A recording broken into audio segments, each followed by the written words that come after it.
بسم الله الرحمن الرحيم نحمده ونصلي ونسلم على رسوله الكريم أما بعد فأعوذ بالله من الشيطان الرجيم بسم الله الرحمن الرحيم ادعوني استجب لكم إن الذين يستكبرون عن عبادتي سيدخلون جهنم داخرين وقال رسول الله صلى الله عليه وسلم من لم يسأل الله يغضب عليه صدق الله وصدق رسوله النبي الكريم اللهم صل على سيدنا ومولانا محمد وعلى آل سيدنا ومولانا محمد وبارك وسلم۔ اللہ سبحانہ و تعالیٰ کا بہت بڑا کرم اور احسان ہے کہ ہم سب یہاں دین کی بات سننے کی نسبت سے جمع ہے۔ اللہ آپ سب کی اس حاضری کو، اس بیٹھنے کو، سننے اور سنانے کو اپنی بارگاہ عالیہ میں قبول فرمائے اور ہم سب کے ظاہر و باطن کی اصلاح کا ذریعہ بنائے۔ اس دنیا میں بہت سارے کام اور معاملات ایسے ہیں کہ جو انسان کے اختیار اور انسان کے بس سے باہر ہیں۔ اگر اس کام کو پورا کرنے کا انسان سوچتا بھی ہے تو یہی سمجھ میں آتا ہے کہ یہ کام کبھی بھی میری زندگی میں پورا نہیں ہو سکے گا۔ وہ اتنا مشکل ہوتا ہے اور اتنا پیچیدہ ہوتا ہے یا اتنا مہنگا ہوتا ہے، لیکن اللہ پاک نے اپنے بندوں کو ایک عجیب راستہ دیا ہے۔ اگر اس ذریعے کو اور اس راستے کو بندہ استعمال کر لے تو اس کے ذریعے سے بہت سارے ایسے کام جو ظاہراً مشکل ہے، پیچیدہ ہے، وہ آسان ہو جاتے ہیں۔ اور وہ طریقہ کیا ہے کہ ہمارے پاس دعا کا ایک بہت ہی آسان اور مؤثر راستہ موجود ہے۔ اللہ پاک سے دعا مانگنا، اپنی ضروریات کے لیے دعا کرنا اور دعا کا طریقہ سیکھ کر اللہ سے مانگنے کا سلیقہ معلوم کرنا، یہ ایک مسلمان مرد عورت کی انفرادی اور اجتماعی ذمہ داری ہے۔ اسی لیے قرآن کریم میں اللہ پاک نے فرمایا وقال ربکم ادعونی استجب لکم، فرمایا تمہارا رب تم سے کہتا ہے، اللہ پاک خود فرماتے ہیں ادعونی، تم مجھ سے مانگو، استجب لکم، میں تمہاری دعاؤں کو قبول کروں گا۔ یہ اللہ کی اتنی مہربان ذات ہے کہ جو خود اس بات کی ترغیب دے رہی ہے، اس بات کو پسند فرما رہی ہے کہ میرے یہ بندے مجھ سے مانگنے میں لگ جائیں۔ جبکہ انسان دنیا میں اگر اپنے معاملات کو دیکھے تو خود انسان کو مانگنے والے پر غصہ آتا ہے، مانگنے والے پہ غصہ آتا ہے، اس کو برا لگتا ہے اور کہتے ہیں بھئی مانگنے سے انسان کی عزت گر جاتی ہے۔ کوئی بہت بڑا سخی ہو، فیاض ہو، اس کا دل بڑا ہو تو وہ بھی کیا ہے، ایک مرتبہ، دو مرتبہ، تین مرتبہ، چوتھی مرتبہ اس پر بھی ناگواری کے اثرات آ جاتے ہیں۔ لیکن یہ کریم ذات اللہ پاک کی ہے، یہ مہربان ذات اللہ پاک کی ہے کہ جو خود اپنے بندوں سے یہ تقاضا کرتی ہے کہ تم مجھ سے مانگا کرو تو میں تمہاری دعاؤں کو قبول کر لوں گا۔ اور فرمایا ان الذین یستکبرون عن عبادتی، جو مجھ سے مانگنے میں تکبر کرتا ہے، اللہ کی بندگی میں تکبر کرتا ہے، اپنے آپ کو کچھ سمجھتا ہے، سیدخلون جہنم داخرین، فرمایا یہ جہنم میں ذلیل ہو کر داخل ہو جائے گا۔ اس لیے کہ دعا نہ کرنے والے میں عجب پیدا ہوتا ہے، تکبر پیدا ہو جاتا ہے، اور یہ انسان کیا سمجھتا ہے کہ میں اپنے مال کے زور پہ سارے کام کر سکتا ہوں، میں تو اسپتال کی فیس بھر سکتا ہوں، میں مہنگی چیز خرید سکتا ہوں، میں کاروبار کر سکتا ہوں، میں انسانوں کی قیمت لگا سکتا ہوں، اپنے رکے ہوئے معاملات کو، مقدمات کو، مسائل کو حل کر سکتا ہوں۔ کیوں؟ کہتے ہیں پیسے سے ہر چیز کی جا سکتی ہے، پیسے سے ہر چیز خریدی جا سکتی ہے۔ یہ اس انسان کی سوچ آج بن چکی ہے جو اللہ سے دور ہو چکا ہے۔ اللہ سے تعلق رکھنے والا مسلمان، خواہ وہ مرد ہو خواہ وہ عورت ہو، وہ ہر حال میں اللہ کی طرف رجوع کرتا ہے، وہ ہر حال میں اللہ پاک سے مانگنے کا عادی ہوتا ہے، وہ ہر حال میں اللہ کے سامنے ہاتھ پھیلا کے سوالی بن جاتا ہے، اور یہ کیفیت اللہ پاک کو بے انتہا محبوب ہے، بے انتہا پسند ہے۔ اسی لیے حدیث پاک میں جناب نبی کریم صلی اللہ علیہ وسلم نے ارشاد فرمایا، من لم یسأل اللہ یغضب علیہ، جو اللہ سے نہ مانگے، اللہ سے سوال نہ کرے تو اللہ اس پہ ناراض ہو جاتے، اللہ کو اس پہ غصہ آتا ہے نہ مانگنے والے پر۔ تو آج ہم اپنی زندگیوں کو دیکھیں کہ ہمارے دن بھر میں کے معمولات میں دعاؤں کا کتنا حصہ ہے، کتنا وقت بیٹھ کر ہم اللہ پاک سے ہاتھ پھیلا کر سوال کرتے ہیں، اللہ پاک سے مانگتے ہیں، اپنے مسائل اللہ کے سامنے پیش کرتے ہیں، اپنے دکھ کو، درد کو، غم کو، پریشانی کو، بے چینی کو، آزمائش کو اللہ کے سامنے رکھتے ہیں۔ ہر چیز رسمی سی بن گئی، لہذا اگر ہم نماز پڑھتے ہیں بس ہاتھ اٹھائے رسمی سے، اللہم انت السلام ومنک السلام تبارک یا ذا الجلال والاکرام، اور ختم، دعا ہے ہی نہیں، بس رسمی سے ہاتھ اٹھانے ہیں اور مشینی انداز میں اس کو نیچے کرنا ہے بس۔ تو آج کے یہ بڑے بڑے معاملات، بڑے بڑے مسائل جو ہمیں لگتا ہے کہ پتہ نہیں اس کا کیا ہوگا، اس کو اللہ کے حوالے کرنے کے بعد ایک مسلمان کو پتہ چلتا ہے کہ دعا کی طاقت سے، دعا کی برکت سے اللہ پاک کی نصرت اور تائید انسان کو حاصل ہو جاتی۔ غزوہ بدر میں جب صحابہ اکرام کو لے کر حضور علیہ الصلاۃ والسلام تشریف لے گئے تو تعداد بھی کم، اسباب بھی کم، اور تقریباً حضرات وہ تھے جو مکہ مکرمہ سے آئے ہوئے مسافر تھے، مہاجرین تھے، ماحول بھی بالکل نیا ہے۔ 313 صحابہ اکرام کے ساتھ آپ علیہ الصلاۃ والسلام بدر تشریف لے گئے۔ پہلے سے نہ کسی کا ذہن تھا، نہ کوئی تیاری تھی، نہ سوچ تھی، نکلے کسی اور مقصد سے تھے، لیکن اللہ کی شان کہ غزوہ بدر کا واقعہ پیش آ گیا۔ دوسری طرف جو کافروں کا لشکر تھا وہ بھرپور تیاری کے ساتھ، آلات و اسباب کے ساتھ، ہتھیاروں کے ساتھ، گانے بجانے والی مغنیات اور عورتوں کے ساتھ یہ پورا لاؤ لشکر آیا، پوری تیاری کے ساتھ آیا، اور انہوں نے یہ طے کر رکھا تھا کہ ہم تو اتنی بڑی تعداد میں ہیں، یہ مسلمان تو منٹوں میں آج ختم ہو جائیں گے، ختم۔ پھر کیا ہوگا؟ کہا پھر جانور ذبح کریں گے، دیگے بنائیں گے، یہ مغنیات عورتیں گانے گائیں گی، شراب و کباب کریں گے، 3 دن تک بدر میں ہم جشن منائیں گے، اور پھر مکہ مکرمہ فاتح بن کے واپس لوٹیں گے۔ اس لیے کہ ان کے پاس اسباب تھے، افراد تھے، چیزیں تھیں، وہ اس سوچ اور زعم کے اندر آئے۔ ادھر حضور علیہ الصلاۃ والسلام کے ساتھ جو صحابہ تھے ان کے پاس گنتی کی تلواریں ہیں، گنتی کے نیزے ہیں، چند گھوڑے ہیں، کچھ اونٹ ہیں، بے سر و سامانی کا عالم ہے۔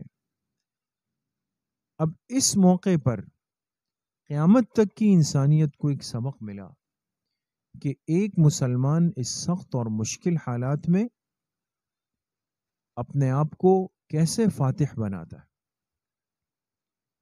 مشکل اور سخت حالات میں ایک مسلمان کیسے کامیاب ہو کے کافر کو شکست دے سکتا ہے. تو آپ علیہ الصلوۃ والسلام نے کیا کیا؟ جا کے ایک سائبان، ایک چھپر کے نیچے آپ نے اپنا مسلح بچھایا اور آپ بیٹھ گئے. اب سائبان کو، چھپر کو عربی میں عریش کہتے ہیں، عریش. تو آپ کے لیے دھوپ سے بچنے کے لیے صحابہ نے ایک عریش بنایا تاکہ آپ اس کے نیچے بیٹھ جائیں. اور آج اس جگہ پر بڑی عالیشان مسجد ہے، مسجد عریش کے نام سے ہی، جو اس بات کی یاد دلاتی ہے کہ یہ وہ مقام اور وہ جگہ ہے جہاں کسی وقت اللہ کے محبوب صلی اللہ علیہ وسلم نے دعائیں مانگی. تو اس سائبان کے نیچے بیٹھ کر آپ مصلی پہ تشریف فرما ہوئے، اور صحابہ فرماتے ہیں کہ پوری رات آپ نے اللہ پاک سے رو رو کر دعائیں مانگی. اب دیکھیں نا، ایک سخت آزمائش کی گھڑی ہے، ایک پریشانی کا عالم ہے،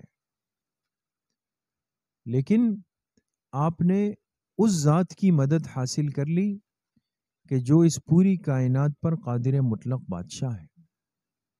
ایک مسلمان کیوں پریشان ہو جائے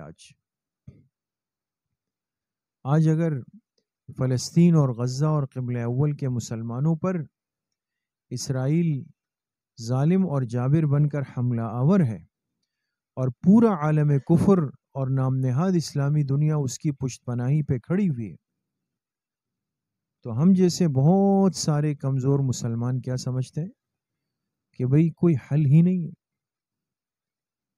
ہمیں ان کافروں کی طاقت کو نعوذ باللہ تسلیم کر لینا چاہیے، اس لیے کہ ان کے پاس تیاری ہے، ان کے پاس طیارے ہیں، ان کے پاس جنگی ہتھیار ہیں، ان کے پاس بڑی بڑی فوجیں ہیں، ان کے پاس ساری دنیا کی سرمایہ داری ہے، معاش اور معیشت ان کے پاس ہے.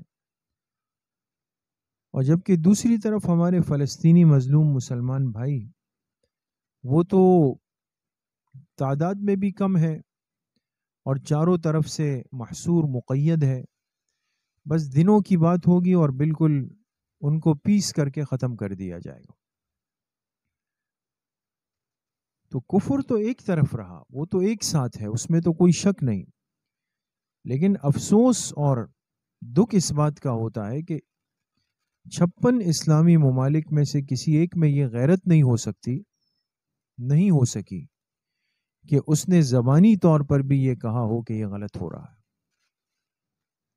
اس لیے کہ وہ کفر کی طاقت سے اتنے مرعوب ہیں، اتنے خوف زدہ ہیں کہ ان کا اللہ کی ذات پر یقین اور بھروسہ ختم ہو چکا ہے. تو عرض کرنے کا مقصد یہ ہے کہ بدر میں آپ علیہ الصلوۃ والسلام نے دعائیں مانگی، رو رو کے مانگا. اتنا روئے کہ صحابہ فرماتے ہیں آپ کے جسم مبارک سے آپ کی چادر مبارک نیچے گرتی، اور خلیفہ اول، خلیفہ بلا فصل حضرت ابوبکر صدیق رضی اللہ عنہ وہ آتے تھے اور آپ کی چادر مبارک کو آپ کے کندھوں پہ درست فرماتے. تو آپ اللہ سے فرمایا آپ نے، اللہم ان تہلک ہذہ العصابۃ لن تعبد فی الارض. اے اللہ، آج میرے ساتھ یہ چھوٹی سی جماعت ہے 313 کی، اگر یہ آج ہلاک ہو گئی، ختم ہو گئی، پھر اس زمین پر آپ کی عبادت کرنے والا کوئی باقی نہیں ہوگا. تو حضرت ابوبکر صدیق رضی اللہ تعالی عنہ آئے، آپ کی چادر مبارک کو سیدھا فرمایا اور آپ سے فرمایا کہ کافی ہو گیا، کافی ہو گیا، اللہ نے آپ کی دعاؤں کو سن لیا ہے اور آپ کی دعائیں قبول ہو گئی. ان دعاؤں کی طاقت اور اس کا نتیجہ یہ تھا کہ اگلے دن جب مقابلہ ہوا اور دونوں لشکر آمنے سامنے ہوئے، تو رہتی دنیا تک یہ پیغام اور سبق باقی رہ گیا کہ جس کے پاس اللہ کی نصرت اور تائید ہو، اس نے بالآخر غالب آنا ہے، اس نے بالآخر کامیاب ہونا ہے. اس لیے آج بڑی ضرورت اس بات کی ہے کہ اپنے ان مظلوم مسلمانوں کے لیے جو اس وقت سخت حالات سے گزر رہے ہیں، وہاں کوئی ایسا گھر نہیں جس میں کئی کئی شہید نہ ہوں، جن کے بچوں کو، جن کی عورتوں کو، جن کے نوجوانوں کو، جن کے بوڑھوں کو، جن کے بزرگوں کو، سب کو بلا تفریق ان یہودی ظالموں نے، اسرائیل غاصب نے نشانہ بنایا، اپنے نشانے کے اوپر رکھا. اور ہر مسلمان کے دل پر ایک بے چینی کی کیفیت تھی اور ہے. لیکن یہ سوال ہوتا ہے کہ بھئی اس موقع پر ہمارا کیا کردار ہونا چاہیے، ہم کیا کر سکتے ہیں؟ ہم تو وہاں اسرائیل نہیں پہنچ سکتے، فلسطین نہیں پہنچ سکتے، ہمارے لیے راستوں کی رکاوٹیں ہیں، قانونی بندشیں ہیں. تو کون جا کر اس کی گردن ناپے گا، کون پکڑے گا؟ ہم کیا کر سکتے ہیں؟ تو دو ذمہ داریاں علماء نے بتائی کہ کم سے کم وہ تو ہم کر سکتے ہیں، ہر مسلمان کر سکتا ہے. ایک تو اتنا کرے کہ وہ سرمایہ داریت جو اس وقت عالم کفر کو فائدہ پہنچا رہی ہے، جو ان کی مصنوعات ہیں، جو ان کی بنائی ہوئی چیزیں ہیں، اس کا مکمل طور پہ بائیکاٹ کیا جائے. اور یہ ہمارے بس میں، صرف ہم نے اپنے آپ کو اس دودھ پیتے بچے کی طرح ان چیزوں کا عادی بنا دیا ہے کہ ہم اگر پیپسی نہ پیئے، سیون اپ نہ پیئے، کے ایف سی اور میک ڈونلڈ کے برگر بروسٹ نہ کھائیں، شاید ہماری زندگی نہیں گزر سکتی. اسی طرح وہ بہت ساری چیزیں جو ہم اپنی صفائی ستھرائی کے اندر استعمال کرتے ہیں، اور بہت ساری مصنوعات جو کھانے پینے میں استعمال ہوتی ہے، وہ انہی کمپنیوں کی ہے جن کے شیئرز باقاعدہ اسرائیل کو پہنچتے ہیں اور وہ اس سے فائدہ اٹھاتے ہیں. اب یہ کہہ دینا کہ جی میں اگر ایک پیپسی نہ پیوں تو کیا ہو جائے گا، انسان کوشش تو کرے نا، قدم تو انسان بڑھائے گا نا. حضرت ابراہیم علیہ الصلوۃ والسلام کو جب آگ میں جھونکا جا رہا تھا تو کہتے ہیں نا، ایک پرندہ تھا، وہ پانی کی ایک بوند لے کر چونچ میں آتا تھا اور اس کے اوپر ڈالتا تھا. کسی نے اس سے کہا کہ یہ آسمان سے بات کرتی ہوئی آگ ہے، تمہارے اس قطرے سے کیا ہوگا؟ اس نے کہا کچھ ہو نہ ہو، لیکن کم از کم میں اتنا تو اللہ پاک کو دکھا دوں کہ میں اس ظلم کرنے والوں میں شامل نہیں ہوں. میں نے اپنی سی کوشش تو ضرور کی. ہر مسلمان کی انفرادی، اجتماعی اور گھر کی حد تک لازمی ذمہ داری ہے کہ ایسی تمام چیزیں جو ہمارے ہاں مارکیٹوں میں، سٹورز میں، سپر سٹورز میں، دکانوں پر دستیاب ہوتی ہیں، اور جو ملٹی نیشنل کمپنیاں جو یہود و نصارہ کی ہیں، ان کی اشیاء خریدنے کے بجائے ہم اپنے ملک کی مصنوعات کو ترجیح دیں. ٹھیک ہے، کوالٹی میں، معیار میں کچھ فرق ہوگا، اس کا عادی بننے میں تھوڑا وقت لگے گا، لیکن اتنا بڑا ظلم اور زیادتی اور آگ و خون کو دیکھنے کے بعد بھی اگر آج کا مسلمان بیدار نہیں ہو رہا اور وہ ان چیزوں کو نہیں چھوڑ سکتا، تو بہت بعید ہے کہ یہ اپنے قبلہ اول کے لیے کل عملی طور پر کچھ بھی کر سکے گا. دوسری چیز جو ہمارے پاس ہے وہ دعاؤں کی طاقت ہے. ہم میں سے کتنے مسلمان ایسے ہیں کہ جنہوں نے ان سخت حالات کے بعد دعاؤں کا اہتمام بڑھایا ہو، راتوں کو اٹھنا شروع کیا ہو، راتوں کو مصلے پر بیٹھ کر اللہ پاک سے فلسطین اور قبلہ اول کے مسلمانوں کے لیے دعائیں مانگی ہو. جب دعا کی طاقت میرے پاس ہے، آپ کے پاس ہے، ہر غریب امیر فقیر کے پاس ہے، تو کیا وجہ ہے کہ ہم دعا کے لیے بھی ہاتھ نہیں اٹھا سکتے؟ اس لیے دعا چھوٹا عمل نہیں، دعا انتہائی جاندار عمل ہے، انتہائی زوراور عمل ہے، بشرطے کہ ہماری دعاؤں کو ہم آداب اور صفات کے ساتھ مانگنے والے بنے. محض رسمی دعاؤں کو پڑھ لینا کہ دائیں بائیں دیکھ رہے ہیں اور بس دعا کر رہے ہیں، بیچ میں موبائل بھی سن رہے ہیں، دعا بھی کر رہے ہیں، گھر کے کچن کی ہانڈی کی خیر خبر بھی لے رہے ہیں اور دعا بھی کر رہے ہیں، یہ دعا ہے؟ یہ تو برائے نام رسمی کلمات ہیں. دعا تو وہ ہو کہ جس میں انسان مصلی پر بیٹھ کے پھر 10 منٹ کے لیے، 15 منٹ کے لیے، 5 منٹ کے لیے ہر چیز سے بے خبر ہو کر اللہ سے لو لگا لے، اللہ کے ساتھ جڑ جائے، اللہ سے مانگے، ایسا مانگے کہ اس کا دل مطمئن ہو جائے کہ بھئی واقعی آج تو میں نے اپنے ان مظلوم مسلمانوں کے لیے، ان کے لیے خوب دعا کر لی. تو اتنا تو میرے اور آپ کے بس میں ہے، اتنا تو میرے اور آپ کے اختیار میں ہے کہ ہم دعاؤں کا اہتمام کرنے والے بنیں، دعا کی طاقت سے اس کفر کو ذلیل کرنے والے بن جائیں. کم سے کم اللہ کے سامنے اس فہرست میں ہمارا بھی نام ہو کہ ہم نے بھی اپنے مظلوم مسلمان بھائیوں کے لیے ہاتھ اٹھا کر دعا کی تھی. یہ تو ہر ایک کے لیے ممکن ہے.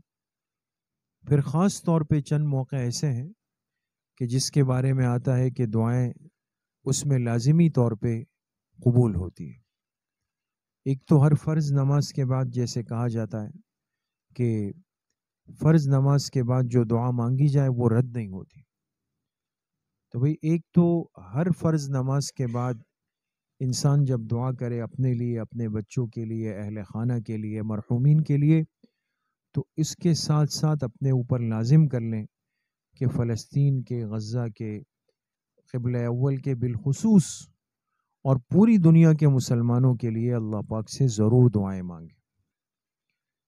اسی طریقے سے 2 رکعت صلاۃ الحاجت پڑھیں، 2 رکعت صلاۃ الحاجت پڑھ لیں، اور اس کے بعد اگر وہ مسنون دعا یاد ہے جو حدیث پاک میں سکھائی گئی، لا الہ الا اللہ الحلیم الکریم، سبحان اللہ رب العرش العظیم، والحمد للہ رب العالمین، اسألک موجبات رحمتک وعزائم مغفرتک والغنیمت من کل بر والسلامت من کل اسم لا تدع لی ذنبا الا غفرتا ولا ہما الا فرجتا ولا حاجتا ہی لک رضا الا قضیتها یا ارحم الراحمین.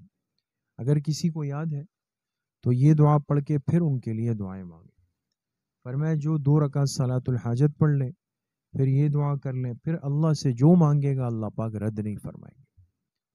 تو اگر یہ دعا یاد نہیں ہے تو کم از کم اتنا تو کر لیں کہ 2 رکعت صلاۃ الحاجت پڑھ کے پھر اردو میں اپنی زبان میں ان کے لیے خاص دعائیں کر لیں. اور تیسرا موقع کب ہے؟ وہ آذان سننے کے بعد کا ہے. دیکھیں یہ بڑا اہم موقع ہے. حدیث پاک میں آتا ہے کہ مؤذن جب آذان دے دے، آذان ختم ہو جائے، لا الہ الا اللہ. اب دیکھیں ہر گھر میں کسی نہ کسی مسجد کی آذان کی آواز تو آتی ہے. تو جیسے ہی آذان ختم ہو تو فرمائے پہلے ایک مرتبہ درود شریف پڑھ لیں، جیسے نماز کا درود شریف ہے وہ ایک مرتبہ پڑھ لیں. اس کے بعد جو مسنون دعا ہے، اللہم رب هذه الدعوة التامة والصلاة القائمة آت محمدا الوسیلة والفضیلة وابعثه مقاما محمودا الذی وعدته انک لا تخلف الميعاد. تو درود شریف پڑھ لیں، پھر یہ دعا پڑھ لیں، اور پھر اس کے بعد اپنے مقصد کے لیے دعا کریں.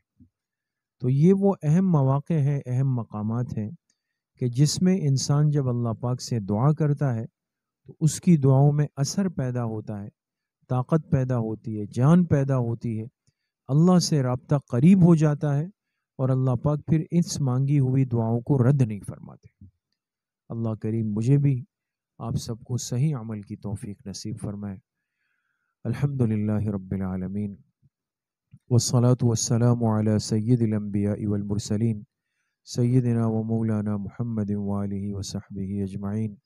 یا اللہ یا ارحم الراحمین، ہمارے صغیرہ کبیرہ ظاہراً باطناً ہر طرح کے گناہوں کو معاف فرما دے، پوری زندگی اتباع سنت میں گزارنے کی توفیق نصیب فرما دے. جتنی مستورات بیان سننے کے لیے تشریف لائے سب کے آنے کو اللہ پاک قبول فرما دے. علم نافع کی دولت سے اللہ ہم سب کو مالا مال فرما دے. رزق حلال واسع اور وافر مقدار میں اللہ ہم سب کو نصیب فرما دے. غزہ اور فلسطین کے مظلوم مسلمانوں کی اللہ پاک غیب سے مدد و نصرت فرما دے. اسرائیل کو، یہود کو اللہ پاک اپنے فرشتوں کے ذریعے سے، اپنے پرندوں کے ذریعے سے اللہ نیست و نابود فرما دے. ہم سب کا خاتمہ بالایمان و بالخیر نصیب فرما دے.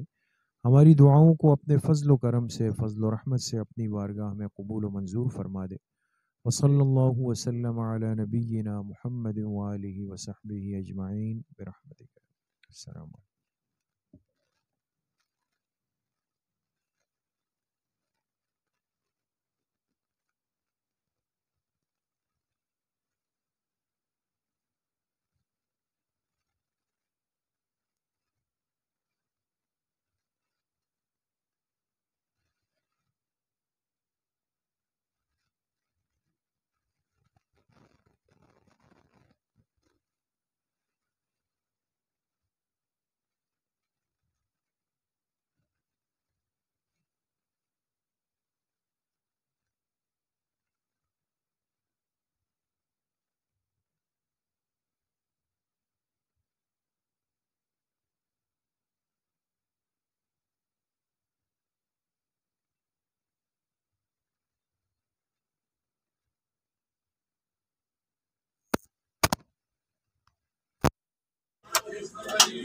علیکم.